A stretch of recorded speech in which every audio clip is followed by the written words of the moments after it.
Sir Charan నేనే sir. ఓ చరణ్, నా పేరు ఉత్తేజ్. ఆ కనిపించే బిల్డింగ్ లోనే మన ఆఫీస్. అరే Ganesh, this is Charan. Hi. Hello అండి. బబ్లు, చరణ్ అంటే తనే. Hi Charan. Good morning Charan, welcome to Bangkok. Oh hello sir. Hello, nice to meet you. నా పేరు మీకు? నా దగ్గర పనిచేసే వ్యక్తి పేరు తెలుసుకోవడం నా మినిమం కామన్ సెన్స్ కదా. అవును సార్. నా పేరేంటో నువ్వు చెప్పు.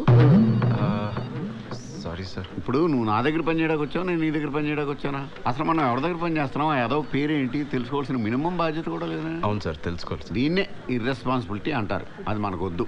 నా పేరు బాబీ సార్. నేను పెట్టుకున్న ఈ కంపెనీ పేరు ఇండో బ్యాంకాక్ కంపెనీ. ఇక్కడికి వచ్చే టూరిస్టులందరికీ ఊరంతా తిప్పి చూపెట్టి వాళ్ళకి ఏం కావాలో దగ్గరుండి చూసుకోవడం నీ పని. Okay sir. నీ బాధ్యత, అదే నీ జాబ్. Sure sir. చూడు, కస్టమర్లే నాకు దేవుళ్ళు. కస్టమర్ల కోసం సొంత స్టాఫ్ను కూడా మర్డర్ చేసే రకం నేను.